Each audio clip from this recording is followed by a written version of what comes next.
พิธีประกาศแต่งตั้งซับซ้อนนายและพลตำรวจที่ขึ้นกับวิทยาคารตำรวจประชาชนกระทรวงป้องกันความสงบพิธีประกาศแต่งตั้งตำแหน่งขันหัวหน้าห้องหัวหน้าห้องแผนกและซับซ้อนนายและพลตำรวจภายในวิทยาคารตำรวจประชาชนกระทรวงป้องกันความสงบในวันที่ 4 มีนาคม 2025โดยการเข้าร่วมของทานพลจัตตวาโอไดทิลันดาหัวหน้าอำนวยการวิทยาคารตำรวจประชาชนมีบรรดาคณะอำนวยการพร้อมโดยนายและพลตำรวจภายในวิทยาคารเข้าร่วมทานพันโทอ้วนอินทมาลีห้องหัวหน้าห้องการเมืองได้ผ่านข้อตกลงของกรมใหญ่การเมืองป้องกันความสงบว่าด้วยการแต่งตั้งนายตำรวจที่ขึ้นกับวิทยาคารตำรวจประชาชนในนี้ได้แต่งตั้งสหายพันโทคำลาเตสูเป็นห้องหัวหน้าห้องการ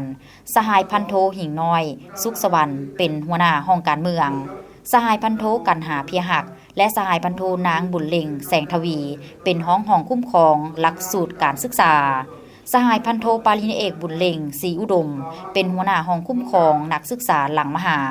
สหายพันโทวิไลศรีสมพูเป็นห้องหัวหน้าคุ้มครองชีวิตการเป็นอยู่สหายพันตีคำแดงไสยวงศาเป็นห้องหัวหน้าคณะวิชากฎหมายสหายพันตีเยงโลเจียกัวเป็นห้องหัวหน้าคณะวิชาภาษาศาสตร์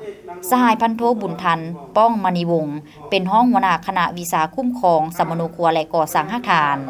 สหายพันโทสุพีสุริวงศ์เป็นหัวหน้าคณะวิชาจราจรมอดไฟสหายพันโทบุญเพชรจุลิเฮอและสหายพันโทบุญทวีคำลาสวงศ์เป็นห้องหัวหน้าคณะวิชาจราจรมอดไฟสหายพันโทปารินเอกคำมรพิมณีเป็นห้องหัวหน้าคณะวิชานิติวิทยา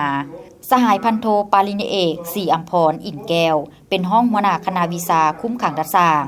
สหายพันโทโสภาแสงดาราเป็นห้องหัวหน้าคณะวิชาตำรวจสืบข่าวอาญา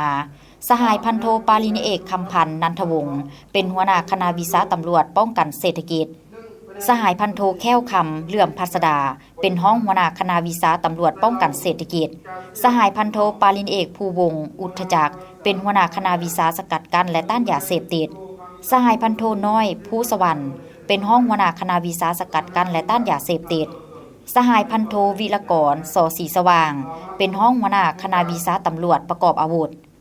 พร้อมเดียวกันนี้ในพิธียังได้ผ่านข้อตกลงของวิทยาคารตำรวจประชาชนว่าด้วยการแต่งตั้งตำแหน่งขั้นหัวหน้าห้องหัวหน้าแผนกภาควิชาที่ขึ้นกับศูนย์คณะวิชา